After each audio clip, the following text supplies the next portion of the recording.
Will tariffs have an effect on the United States' political polarization? Can robots teach us how to flirt better? In this issue of Sunday Strategy, we look at 5 stories to think about next week, including tariff anxiety versus polarization, robot flirting coaches, the failure of activist marketing, and space travel jumping the space shark. In addition, we have ads from SickKids, H&R Block, Amazon, PETA, and Duolingo. Our first story this week asks whether the United States is united in tariff anxiety, but still polarized by politics. So while US trade tariff announcements have rattled markets and sparked outrage and fear around the globe, have we actually begun to experience the bulk of their impact yet? The tariff shock so far has come more from the estimates of $2,300 iPhones, greater expensive sneakers, and higher grocery bills that are looming on the horizon versus what's in our carts today. Fear of what's to come is amplifying uncertainty and driving consumers to brace for a punch that we can't track, causing even Reddit's Wall Street Bets to start discussing restraint. Now, this anticipation is accelerating the discussion of the death of the middle class across sectors from restaurants to cars, as well as discussing what free trade without the US looks like. However, the anxiety has yet to unify how Americans see the economy and the tariff measures. Though consumer confidence has roundly declined in the run up to the tariffs, the value and long term impact of tariffs still splits on party lines. While 52% of Americans believe tariffs will do more harm than good, according to a new study from Ipsos, 87% of Democrats agree versus 21% of Republicans. Additionally, 64% of Republicans currently believe tariffs are a good idea, even if prices increase, versus 27% of independents and 6% of Democrats. So while everyone is worried about what happens next, anxiety has yet to bring the US together around if it's worth it. Whether this changes as tariff pain increases has yet to be seen. But for now, we're still one anxious nation, divided by party lines. Next, we look at robot practice for human flirting. So, Gen Z singles are increasingly becoming a relationship version of Schrodinger's cat, with the love life simultaneously dead and alive.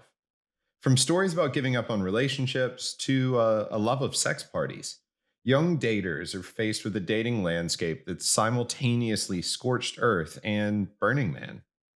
Add into this AI, and we find ourselves in a moment where human relationships are potentially challenged by artificial ones, even if those have yet to provide the same level of social value. While research we talked about last week has shown that AI may leave users lonelier than before, dating app Tinder has taken steps to use AI to make, you better at forming human relationships. Their latest feature, the Game, uses OpenAI to allow users to practice new lines and perfect their flirting. Now, the experience has been reported to be a little cringe, but maybe that's the point. Should we expend our cringe on artificial relationships so the real ones feel better? Or is cringe part of the human experience? Is cringe more of a feature than a bug? Let's switch gears now to talk about the failure of activism as marketing. So, did the age of brand purpose give way to the anti DEI dark mode shift we're seeing today? Well, it certainly didn't help. As Eugene Healy outlines in The Guardian, the need for brands to be supported in adopted causes and the wider commodification of purpose as a marketing tool has cheapened good acts. While marketers may have good intentions, commoditized purpose has unintended consequences for language.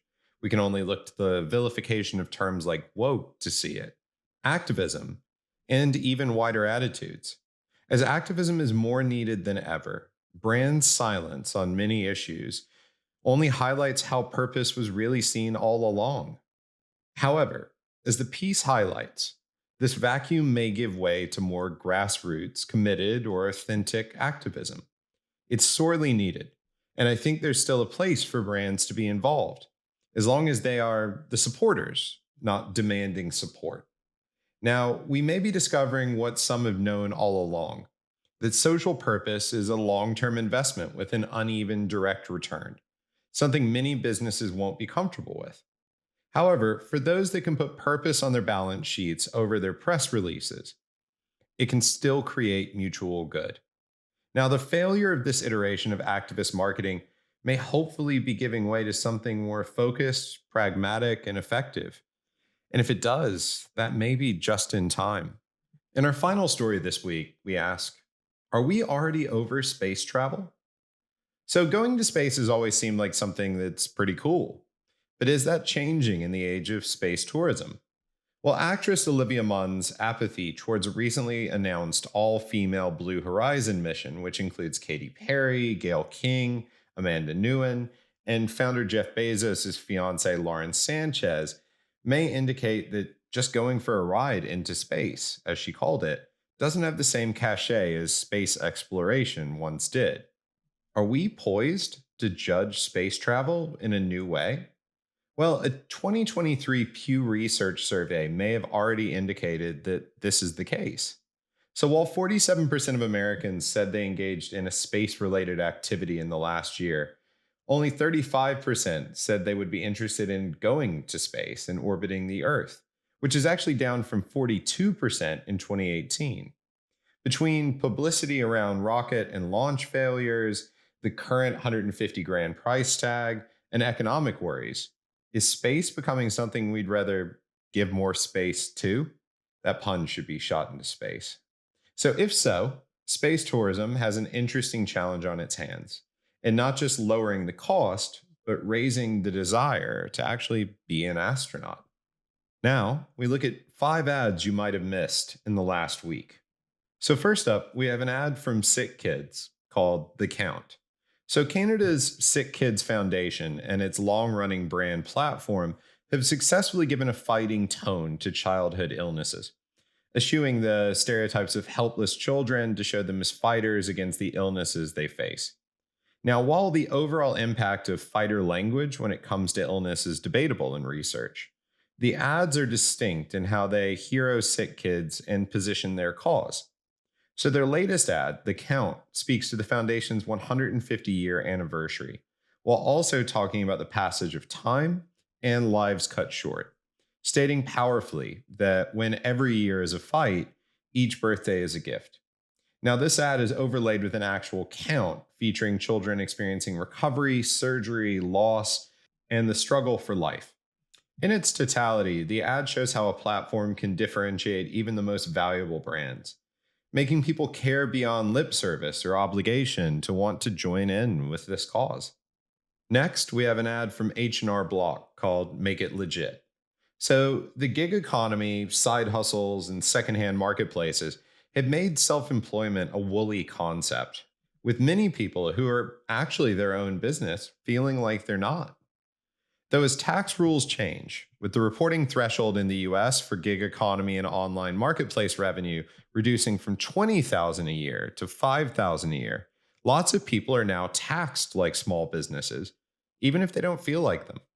So H&R Block has taken this insight to power their latest campaign, Make It Legit, offering these gig workers tax support and the chance to win small business marketing support.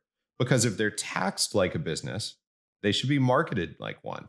Now, the campaign features 3 small businesses in their ads so far, including, and I'm not kidding about this, Pickle Pete, a bagpiper in a pickle costume that you can hire.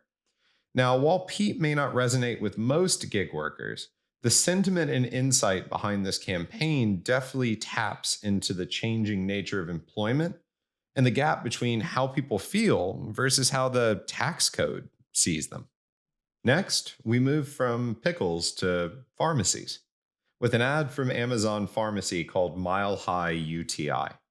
So, Amazon's move into medicine and pharmacy has been an intriguing case study in convenience. You may not trust one of the world's largest retailers, but its ubiquity and the convenience it offers buy a place for the brand in your life. Now, whether this can extend into health is an open question. But if their latest campaign is anything to go by, they think it can. So, Mile High UTI is one of a series of ads that puts forward the simple premise: easier, faster healthcare from the big brand you know. Showcasing its app and its delivery time, you could easily tweak this into an ad about delivering toothpaste, but Amazon subtly extends it into medicine as well.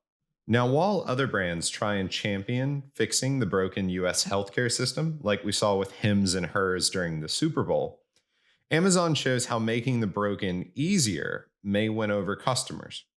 So, as Apple and others mull further steps into medicine, as they talked about with the final destination of a lot of their wearables business, Amazon may have recognized the fastest way to establish themselves in this space first is just through being easy. Next up, we look at a brand April Fool's ad. So this year's April Fool's jokes didn't have an easy setup. Last week had a looming global trade war. It still had inflation and economic chaos. So trying to get people to care about a brand's fake products and services felt like a high bar. However, as always, the brands that truly commit to something, combining hyperbole and just enough believability, could still win out. And Duolingo is well versed in this mix from their daily marketing efforts, and they delivered again with their April Fool's ad, Duolingo World Cruise. So, seemingly partnering with Carnival Cruises to offer a global 5-year semester at sea style experience, the brand created a promo video and social content that hooks in with enough realism before going off the rails. Now, most importantly, like previous fake Duolingo campaigns, it also rewarded those who cared to click with free Duolingo months and actually a cruise discount. So, in an uneven economy where global cruises sit next to recession news, for a moment, this might have actually felt believable enough to follow along, even if you never really thought you could buy it.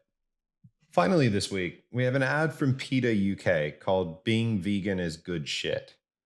So, PETA's latest ad spurs the question, who's this for? Well, for cause marketing around animal rights, veganism, and vegetarianism, this isn't a rare question, as these ads often have to strike the delicate balance between being truthful enough to show the reality of animal welfare without alienating an audience they want to recruit. However, PETA's latest entry in the UK takes a different route to promoting veganism, moving from animal health to bowel health.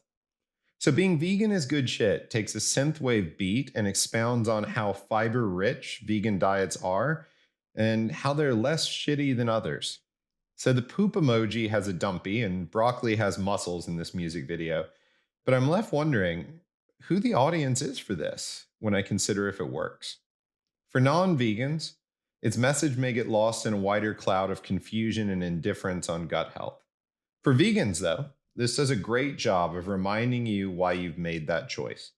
Similar to many cause ads, this ad does a much better job of preaching to and retaining the converted versus recruiting new believers. So that's it for this week. Thanks for listening, and be sure to subscribe to the email version of this on either LinkedIn or Substack to receive it every Sunday. You can also find us on TikTok. Until next week.